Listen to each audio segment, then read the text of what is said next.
Estate Agency X, the UK's #1 estate agency podcast discussing the future of estate agency, entrepreneurship and business, host Mark Burgess and Rob Brady.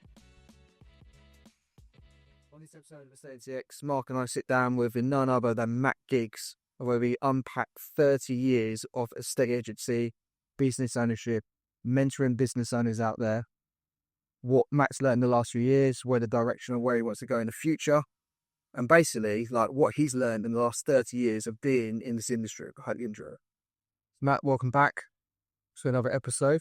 Been a while. The last one he came on with Dave Gibbons. I think you put in the most of light on the key ownership of business and leadership. So for anyone listening out there and who lives under a rock, we've got Matt Giggs on. So Matt, tell us a bit of background on where Matt is today, actually, because you've got a variety of different hats at the moment. Well, I talk lots of Mark. I posted the other day about something you spoke about too long ago, but I've been in the estate agent for 29 years. Actually, it's my 30th year this year. I've got a group of estate agents. I let an agency as part of that, in Cambridgeshire and Bedfordshire, with different partners who basically run the day-to-day and do the listings. They work with the teams, so on and so forth, but more of a hybrid of self-employed and full business ownership, because I help them with the business ownership part, give them the training, support the mentorship, and they just get on with freedom. It's, it works really well. So that's the main thing that's been in my life for quite some time. And aside, I've been mentoring other estate agents for probably 20 years, but more so in the last 10 outside of the corporate world. And that's my sweet spot. Of mine is helping agents. I still like doing the day-to-day here and there and being out on the front line here and there, but it's very, very difficult to do everything. So you've got to kind of, what's the sweet spot? And that's the sweet spot, is helping agents to build their dream business, their career. And that's the bit I'm moving towards full time. I'd say though, 29 years, mate, 30 years in it. Right, I've seen some younger photos in you. You seem to be getting younger on improves. It's very last few years, great as they go years and years of 20. Well, it's a hard industry, and I think anyone that's worked in it knows that you're doing 1.5 full-time jobs. You know, you're not a full-time 40 hours a week. You're working 60 hours a week.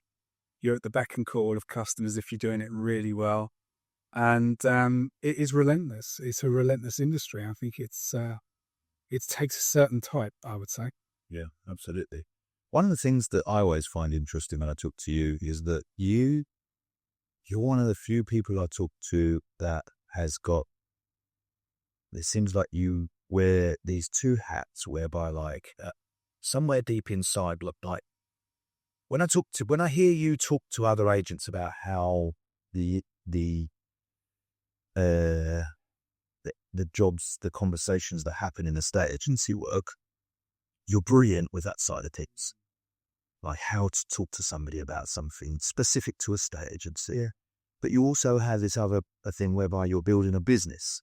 And many of the estate agents that I talk to, they're one or the other. You know, Rob mentioned before you came on a podcast with Dave Gibbons, he's not an estate agency in any way, shape, or form. He runs businesses. Yeah. Before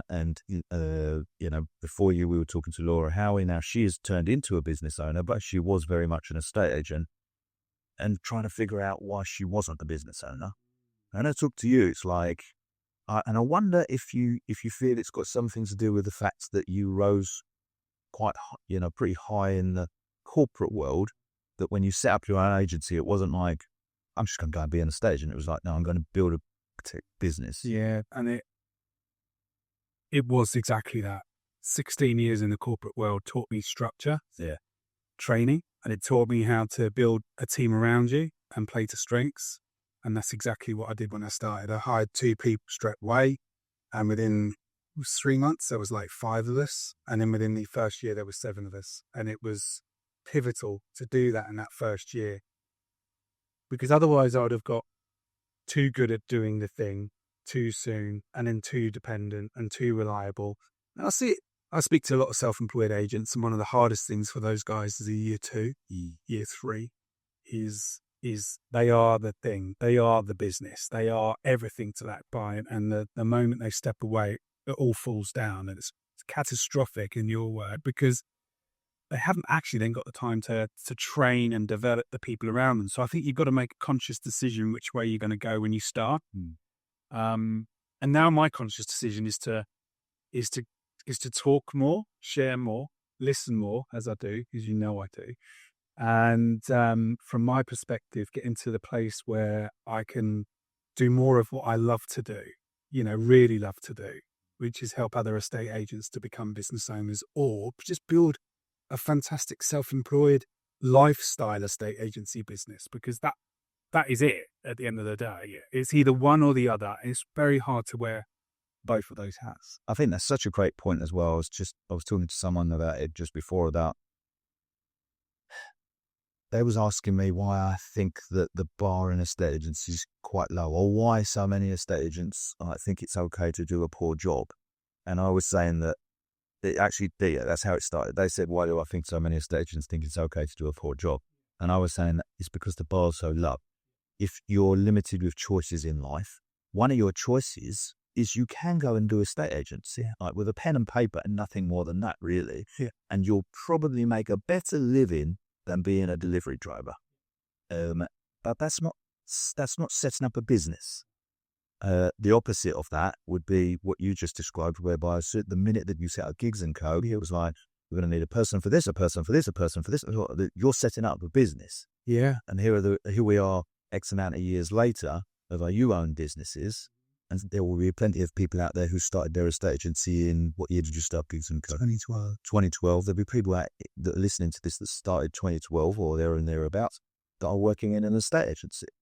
So, do you think that, I don't know, does that come down to vision? Can you switch it at some point? Like when you bump into someone that's stuck in that rut, what is the advice that you're sort of giving them? What do they want? And what do they need?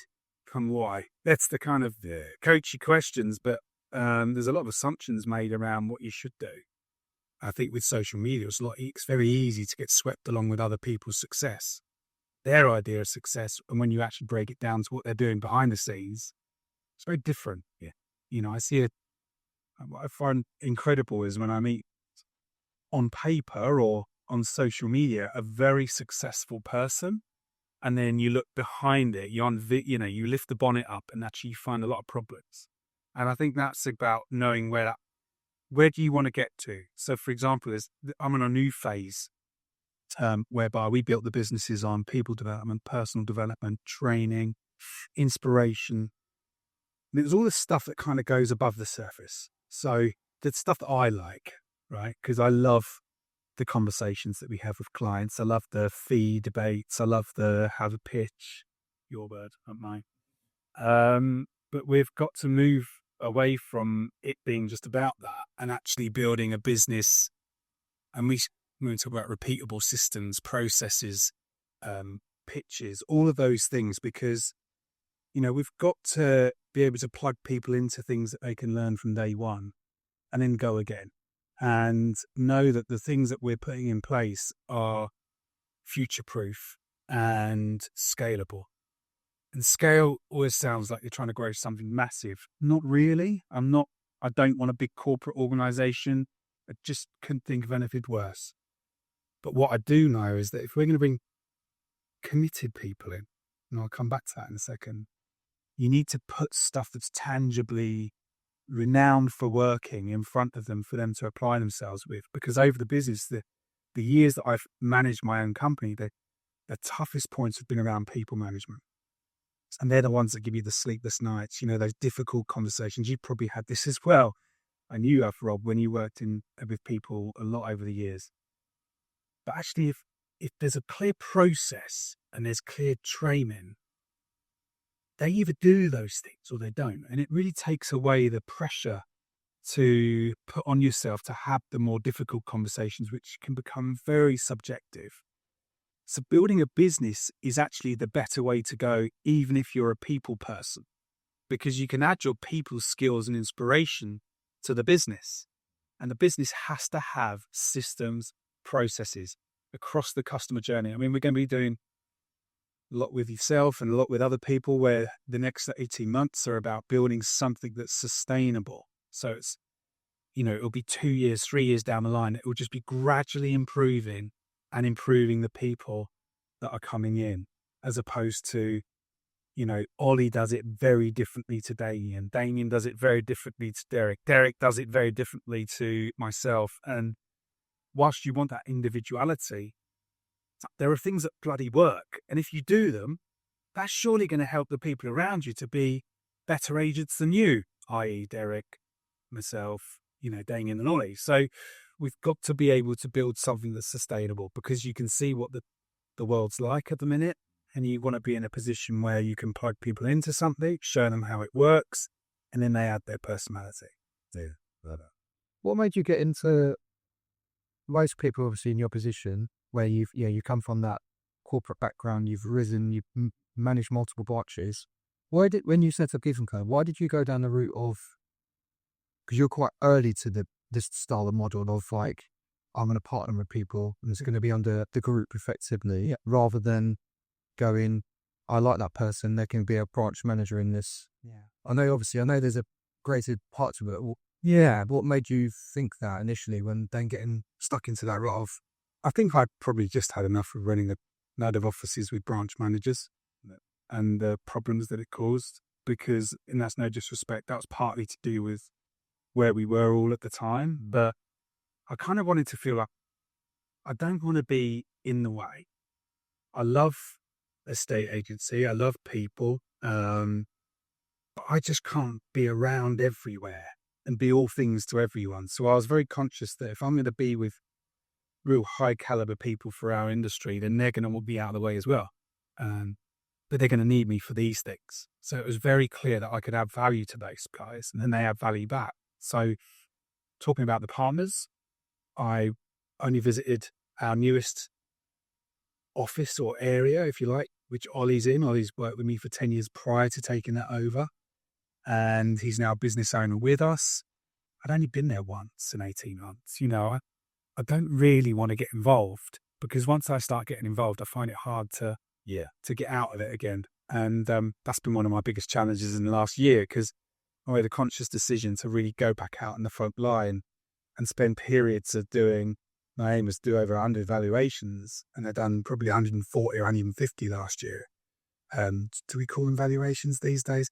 Can't help being old school, but it was, and that's because I needed to see again and go through it and feel the losses and feel the conversations when someone's looking at you and that you're a lot higher than everybody else, and they give you that look and they don't really want to say anything, but they are saying something with the body language, and having those kind of things, it just re-engaged me back into the process. And I think that's where I stepped away and went, okay, the training we need to scrap the whole, what we've been doing. We start again. I need to train properly. I need to get clear training in place. We need to have processes and systems which are synergistically working across all of the brands. And then the brands can have their own personality, and that's the leader. So rather than having a branch manager in there, which ultimately isn't going to make any decision day to day, they're just cannon fodder. And I hate to say that, but in a corporate world, you haven't got autonomy. I want the guys to have autonomy, because I feel that people like freedom. They like to feel trusted, and then they like support. So if we can get all of those parts right, great. What we've got to do now, moving forward, is round it all off. We've got good stuff. We've got good processes, not great. We've got good systems, but they could be better. They're not the sort of things where I could bring Rob in tomorrow and go, right, you go to any one of my brands and it will be the same from below the personality. It's not. It needs to be, because then we've got a very clear proposition to attract the best people into. And I think that's ultimately where we've got to move away from and towards. And I think doing that, it's about finding caliber. The low barrier for entry, a lot of that's down to pay, and it's down to the way people are hired. I think if you've got options which have no glass ceiling, that's how I see my world. So if you want to be a partner, be a partner. If you want to be a business owner, be a business owner. If you want to be an estate agent, be an estate agent. But with removing manager kind of titles, if you like, or senior manager kind of thing, is because actually most of the people I've worked with over the last 30 years in estate agency who were really great estate agents, the vast majority weren't very good at building a team around them. So why put them in something that they're just not very good at and stop them from earning more money in what they're really good at? Because actually, I was in an interview earlier, another podcast, obviously not as good as this one, but the guy on who was following me, he does over $500,000 in personal revenue as an estate agent. So that's what I'm saying. There's no glass ceiling there. So it's for me, it's about forgetting there needs to be structure, there needs to be systems, there needs to be processes, but it's got to work within your model, your business. And I think the branch manager thing just doesn't really work for us. Do you think, when you think about the way you saw your company running when you started it in 2012, having, what level did you get up to countrywide? What was your title? Director. So Yeah. having been a director at, a massive corporate, do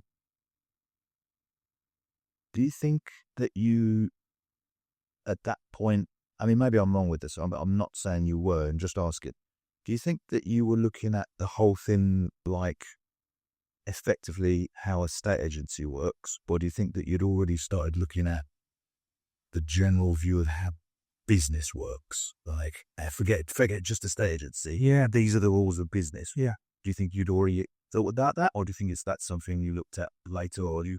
It's when I was in the corporate world, you have the P&Ls because you're paid on profit, so you're very conscious of profit. Because my bonuses, probably 30 or 40% of my annual earnings were profit related. So you had to know how to run a business to a degree. Obviously, central overheads.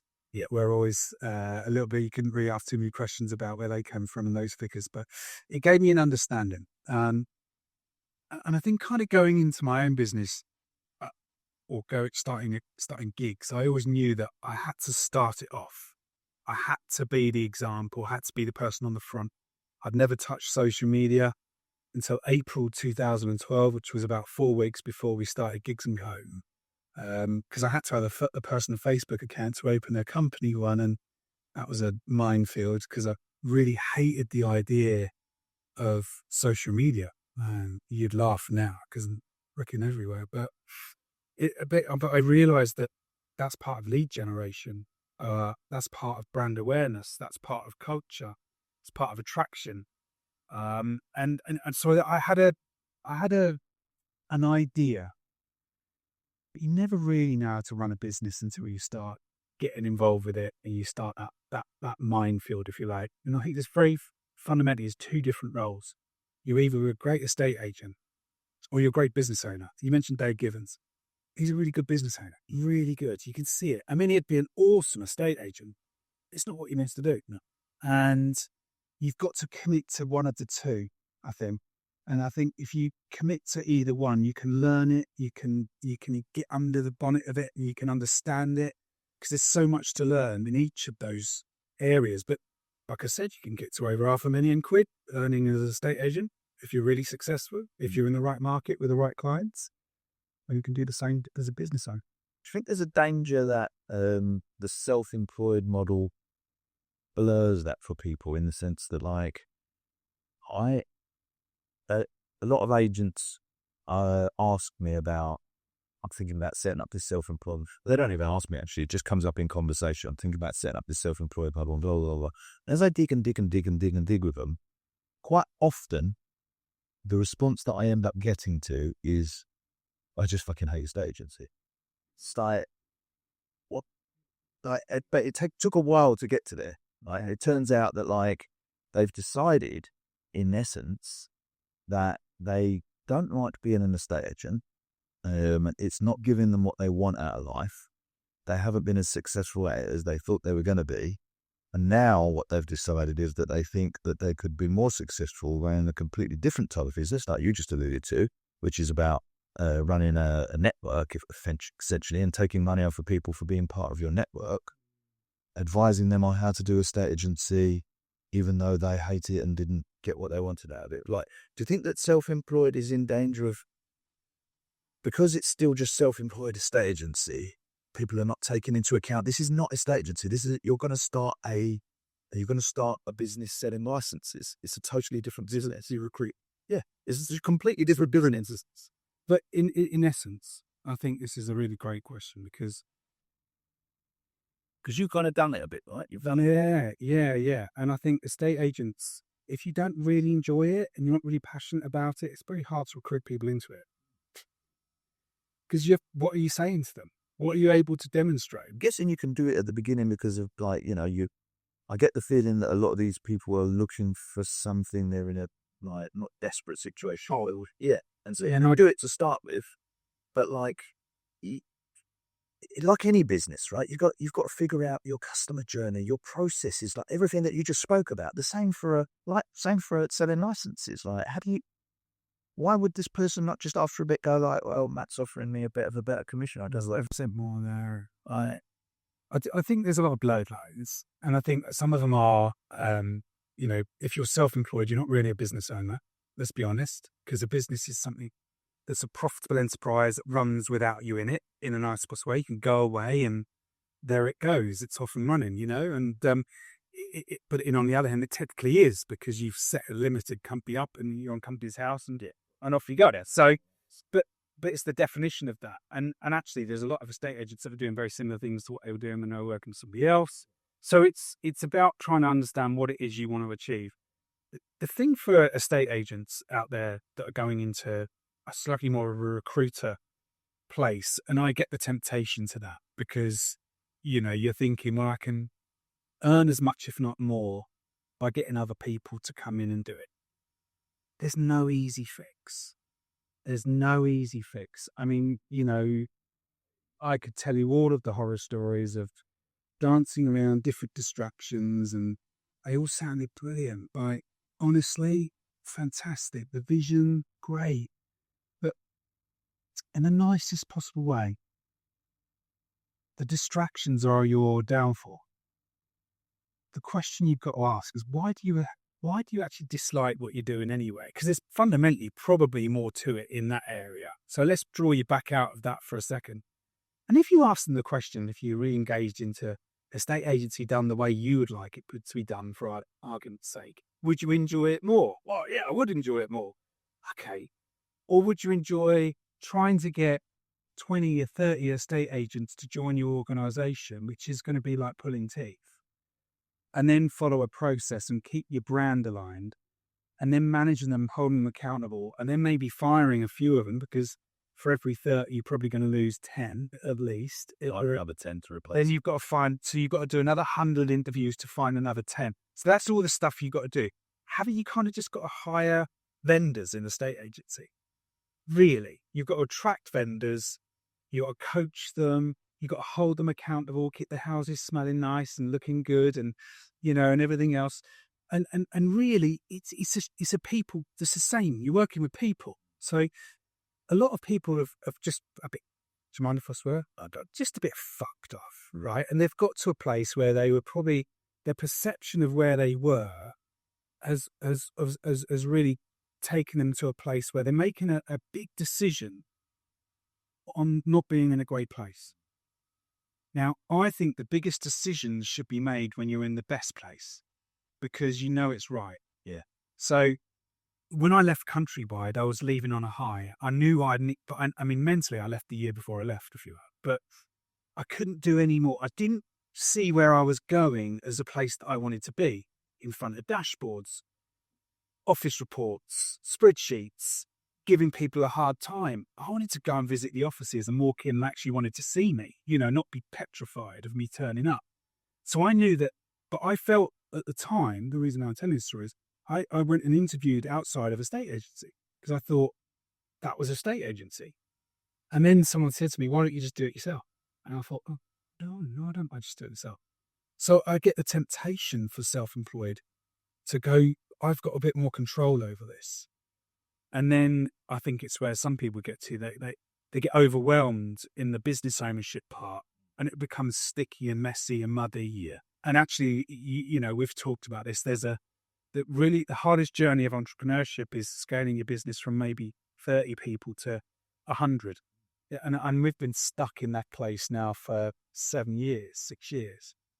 And the only way I know we're going to get through it is tough work for the next 2 or 3 years. And the reason why I want to get out the other side of it is because my vision is to inspire and help estate agents, to build their careers and dream businesses. So the only way to do that is to give them something that I know works from doing it myself. So I think you have to have a clear vision and you have to be committed to the things that you're going to need to do. So those estate agents that are going through the thick of it are very tempted, and they flip-flop between different temptations. Turn forward and reverse and back. And how many in 2 years or 3 years will be better than they are today? Or are you closer, as I quote you, are you closer than you believe you are to where you actually want to get to?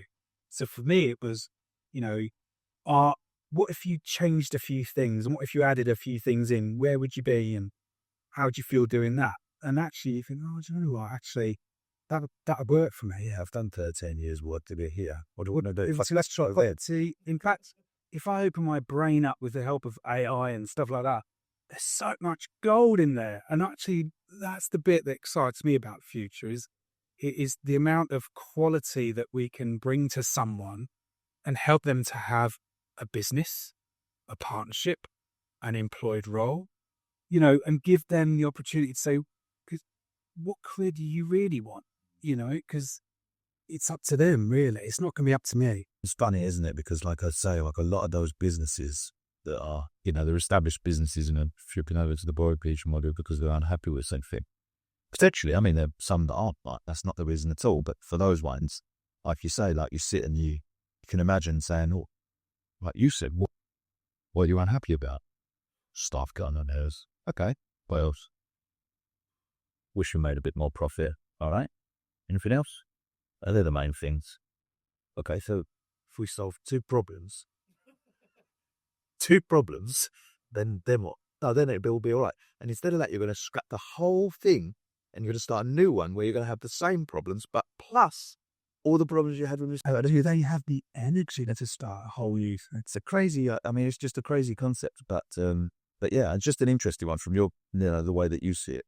I think though, like when you look at it, that you've alluded more to what you always come back to your why. I know you talk about it a lot, but why you're doing what you're doing. Whereas I know it's a big bulk of them out there is almost like we'll pimp out Rightmove and some software for you and you come and join us. And I haven't got to pay that much money until you do actually same for me. Yeah. But there's actually nothing really that's more deep and meaningful with that. And also like that process. I think the difference with how you do it is I still have an active business that's my own entity. Yeah. And I have groups of other ones. So I've got that experience. But the candid approach you've even had on here, Matt, about I'm not perfect. I'm still going. I'm really learning this. And I quote Mark a lot because the person I go to in the last 2 or 3 years when I've got some of these thoughts going on is I'll go to Mark and he kind of listens. And then he asks me a couple of questions and then I go home again and think, yeah, I'm actually on the right course here. I just need to it's like therapy, isn't it? One needs a sounding board that's a bit. I think you just do this. Mark throws some curveballs here sometimes. You think, actually, yeah. But thank you. I think that's it. In essence, it's knowing your why can sound very spiritual. Yeah. It doesn't need to be. Yeah. Ultimately, I want to have a lovely lifestyle and I want to enjoy what I do. And if I enjoy what I do, I'll have a lovely lifestyle. And I love helping, inspiring estate agents. I had a call with someone this morning, and this guy, he's got 1,250 managed properties. This was about September, October last year, and he's doing acquisitions. It's only 6 years in, 5 years in at the time. We had a catch up this morning and said, "How you getting on? Yeah, if these ones go through, we're going to be at 4,500." Now the difference is he's new to it, 6 years in. He's committed. He knows why he's doing it. And he's now hiring people around, which is the bit that I help do it, and who to find, where to find them. And actually, if you had those people around him, is he able to do the bit that he's really good at? Because he's great at networking and acquiring new lettings portfolios. The deals he's pulling off is like, right, I need you to come help me, because he's amazing at it. And the thing is, people, I think if you don't kind of know where you want to get to and what that looks like, feels like, why you want to get there, when things come across your desk or your phone, they all look great. And then you go, oh, I should be doing that. And I think with a estate agency, prop tech, and all of these lovely things that are out there, there's so much that it can often it can cause a lot of problems, because you can spend all your time in the mud and not really getting through any of it, because you're just so easily distracted because you don't know where you're going. So you don't know if you make a decision, is that actually part of this journey for the next 12 months? It's not. Well, then you go, well, I shouldn't do it. And I've had to do that in the last 2 months. There was a really tempting situation, and that's, great. And I think back to the last time I thought about that, and it didn't really work out. And you think, well, actually, that's not really where I'm heading now. So I need to just say no. Actually, quite a nice feeling. Yeah, simplification is the ultimate sophistication. What? Because estate agency is quite simple. Yeah, but like you say, there's so many angles. There's a guy that's doing acquisition and he's going to get up to 4,500 properties. Now, there will be at least one person listening to this podcast going, I better do that. Well, hold on. It wasn't even on your fucking radar 2 minutes ago. And My advice is don't do it. No, but the point is, it sounds great. There's a lot of people that would put, I don't know, let's say their family as their front and center why. I mean, that makes perfect sense, right? Because you've got to love your family. You do everything for them. But that's not, you love your family anyway. That's not an objective. The objective isn't that, like, my objective was to have a family. Otherwise, your why is done. If your why is to spend more time with your family doing this, then that will lead to the decisions that you make around the outside of it. So the why, like you say, it doesn't have to be some flowery thing. If we take that away, hang with us a minute. Yeah, we have to go what's your objective in 3 years? I don't know, just to make a bit more money. Why? Money for what? Well, I don't feel like I don't feel like I'm experiencing much in life. Okay, let's go into that a bit more. What do you mean you're not experiencing much in life? I work all the hours. I never get to see the kids. We don't go on holidays. Right. So you would like more holidays. You would like to see the kids more. You would like more time off. Yeah, that'd be a start. Okay, let's start writing this stuff down. What's getting in the way of that? Well, I do all the valuations. Okay, so you need a process. Teach me about to do valuations. Do you know, it's when I coach people, I often call mentor people, because I'm more of a mentor than a coach. And in admission, my wife's a day coach now, and she's got the questions down to a T. I was working with a couple of guys. They were running a bedroom estate agency. One was in his bedroom at home, and the other one was in a bedroom a few miles down the road, based in the north, turning over 170 grand, doing well, doing good business. But it wasn't fulfilling them. They didn't know their why. Done a load of vision stuff, vision boarding, getting them to extract what does the future look like? How can you bring the future into the present? Getting a real idea. And as I was doing it, I was thinking, I need to be like that. Do you know what I mean? Because when you train people, you get better yourself. But as we was doing, I mean, just to share, I mean, their journeys were phenomenal, because they knew why they were doing it and what life they wanted to create for themselves. They've now got a team of 5 in their own office, which looks exactly how they described it nearly 18 months, 2 years ago. In fact, it was 18 months ago. And they bought a commercial premises out of their net profit. They turned over £400,000 last year, in a year when most estate agents' turnover had gone backwards. Yeah. And their fees have rocketed up, everything. Now their challenge is going from being great estate agents to running a business. Yeah. And I've said to them at the start of the year, you've done really well. Technically you're 200 grand a year estate agents now. These lads worked for Purple Bricks once upon a time. So they didn't come from a load of money given to them. They come from a mindset of offering a fixed cheap fee. But really good guys. And they've created this place that they're at. Now, the biggest challenge for them is now looking at their next buy. What does that look like? One of them's he's probably having his little one shortly. And there's loads of other meat on that bone. But that's the emotion that we sometimes lock that bit away because of the logic, don't we?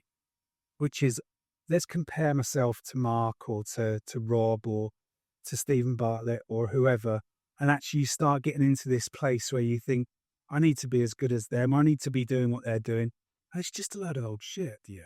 And actually, the bit that I find the best is when I'm really, truly thinking about what's important to me. Traveling. I want to go to Dubai and do a load of podcasts there. I want to go to Australia and do a load of podcasts there. I want to travel the world doing podcasts in this industry. Why? Because I really love the industry. I love meeting people. I love talking to people. I love listening to people. And then I love sharing and debating the topics that are going to help people out at the end of it. And, when you kind of start to get there, your shoulders pinned back, your head lifts up again, and off you go. But it's so easy. If you're listening to this and you're sat wherever you're sat, do go and give yourself a day off somewhere and actually go for a walk or do something and just think about what you want for once. Because I guarantee you, most of us do things to please other people. We want to compare ourselves to other people. Yet everyone is different. So if you can go away from this particular podcast and think of anything, think about what you actually want and why. And be honest with yourself. And don't compare it to anybody else's, because social media's got this beautiful habit of showing you stuff that you want, that you think it thinks you need, and your algorithms are set to drive you into a place of fear or jealousy or whatever it might look like. But actually, most of us have got enough in our lives to control the outcome that we really want to get to. Yeah. And that's the bit that you've got to unlock, because everyone I coach and mentor is freaking different. So if I just sat down and done the same boring shit with everyone, I'd be bored, because that's my brain. I'd switch off, and I've been coaching people for 5-6 years.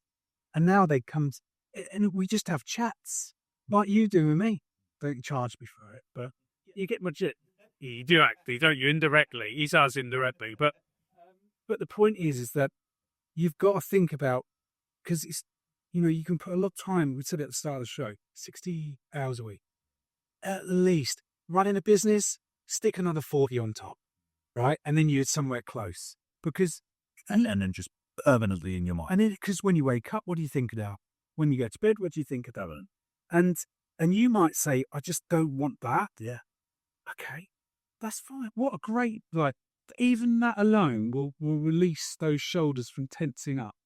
And that's because it's yours. You're owning it. No other fucker. No one trying to bloody sell you something. It's your personal why. And actually, a lot of people always say, yeah, it's my family. Your family love you regardless. Yeah. And actually, something that when you get into that process, you might find that the things that you're doing to make your family happy are inadvertently making everybody unhappy. Do you know what I mean? Yeah. Because you might find that I know that, my wife, wants this type of house, or my husband likes to go on these types of holidays, or whatever it might be. And so everything is at the expense of getting to that thing, even the expense of the things that were actually going to make everybody happy. You come to that realisation they're not there anymore. We've got a client that we've had for quite a few years, and I only had the same conversation with him the other month. And there's a team of 3 of them. They're a boutique agency. I remember another client going on their website. He's always said, do you want to follow her? And they go, I don't sell him many houses, but I know he charges really good fees, and he picks up his kids from school. They go on really nice holidays. He loves going to gigs, so he'd go away. So when I go on holiday for 2 weeks skiing, wherever it might be, or travelling, I know the other 2 are backing it, and we've got this reciprocation. He said, we don't need it. He doesn't need anything more. Most people, he said, I know people chase for the next stage, but the 3 of us, we're really content. We're running our business as well. We know each other's backs. When we're off on holiday, someone else is covering it. And he does the sales side to it. Someone does all the property management, letting side to it. The other one's the ops element to it, and they just harmoniously do it. And I thought, you hit perfect sweet spot here as a business owner, because he said, yeah, I know people think about scaling it and removing me out of it and selling it and stuff like that. But right now, the business is funding us into properties that we're building out, whatever sites are so different. We've got a different why, we've got a different vision. Yeah, I love that. It's a great example. And there'll be someone listening to this again who will that would have just pricked their ears up, and they would think, but what I would encourage you to do is think, is that what you want? Because comparison's a thief of joy. So if you're not careful, we can live outside of our authenticity and who we are. I had a few years now where it's felt like I've just been going through the mud, trudging the way through, trying to please those guys there, trying to help that one over there. That sounds like a great idea. I'll invest in that. And yet, all the time I'm realizing deep down, that's not what I want. And I think, going back to the guys that are doing this brokerage kind of thing, before you do it, do you owe it to yourself to just pause and actually have a real good think about doing 2 pathways? Line down the page. Pathway 1 is the one that you're on. And what would it take for you to get to the end of that pathway? And in pathway 2, what would it take you to get to where you are right now? In other words, all of the years that you've already done, you've got to go and put all of those years back into the other bit. Yeah. And it might be the same brand. Okay, that's great. But it's a different proposition. Don't underestimate what it takes. It's a different possession business. Like, starting one is hard enough. And I've got so much respect for what the likes of, and I'm just a couple of shout outs from the self-employed model. I think Adam Day's done incredibly well. I mean, what he's built with the XP and the quality and caliber of a lot of those guys has been amazing. And he's a nice guy. He's actually a top bloke. And Steph at the Agency UK. But you can see that. You can see they're on this mission. Yeah. It's highly clear. Now imagine them suddenly going halfway in. Oh, I know a minute. It's employed then. What happened to Purple Bricks? Remember? They tried to change their model. I mean, they were probably close to getting to the back to where they needed to go by just making changes around their existing model. But what we do is we see what's going on in the industry and we react to it. But the trouble is, what's going on in the industry today won't be what's going on in the industry in 6 months, a year, 2 years. And you end up you're always trying to play catch up. Yeah.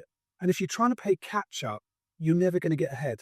Well, we had, a couple of weeks ago, we had the avocado guys on here. Brilliant guys. Should have mentioned that. Yeah, they're so passionate about their way. Just like I'm Sage Seller, you mentioned Adam Day, there's no right or wrong. There is no right answer. There's multiple right answers, but whatever it is going to be a lot of hard work and time and effort and passion. So just going, I just start a brokerage on the side is very disrespectful. So the work that those Drew, and actually, what you talked about,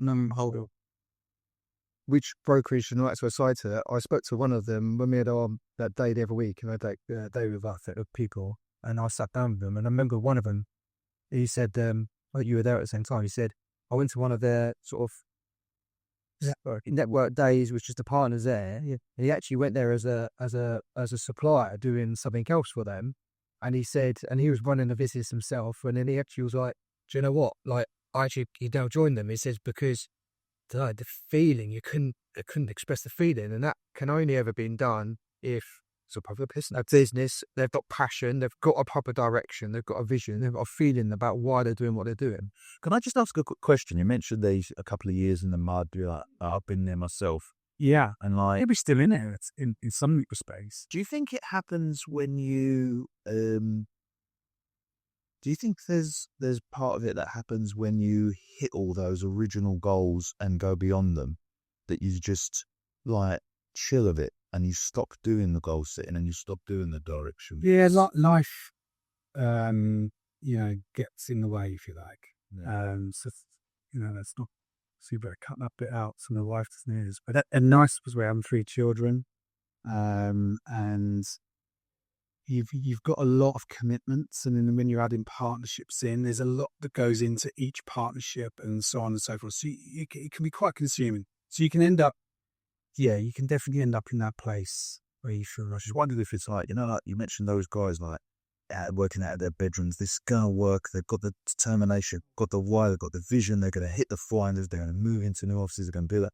And at some point, it's their goal. I don't know what it was, but if their goal was to hit, say, 600 grand turnover, then they hit that, and then they're gonna hit 800, and then they're gonna hit 900, and then for me, That's where the danger spot happens. Oh, yeah, completely. And we had this conversation in the call last week because they were looking at an increase of volume to achieve the increase of revenue. Now they've hired people, and we'd actually break that down and actually let's do it on the same number of house sales that you made last year.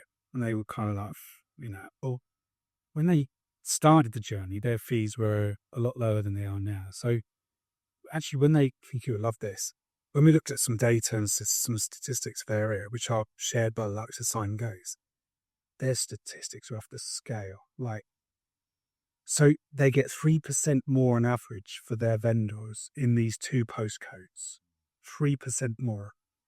And then the average estate agent in those postcodes is reducing prices by 6%, and then a further negotiation off of that. So we're now in excess of 10% difference.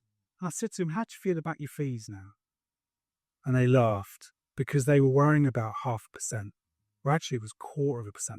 We looked at 0.25%, and we looked at 1 or 2 other little changes here and there, like the how do we get more of that sort of property to market and so on and so forth. And then so they could achieve the extra, the growth, but actually working in the same volumes. Yeah. But you're right, and there is when you're in sales, you're often chasing. You often find yourself chasing. I've been in sales for 30 years, so you're often. And when you get when you think you wanted, you never really think that's what I wanted because you think well, there's something else to chase. So you can. When does that really stop? What's the danger point? The danger point depends on who you are. It could be 100,000, could be £1 million, could be 10 million, could be 100 million. But I bet if you go and speak to somebody who's at 100 million, they ain't happy with 100 million. They're thinking They just got bigger problems. they just got bigger. They have got a way bigger problem. So that's why it has to come back down to you as an individual. Yeah. I mean, just to quantify, not bigger financial problem, but they've still got the same VAT bill problems. They're just a bigger number. Still got the same people problems. They're just a bigger number.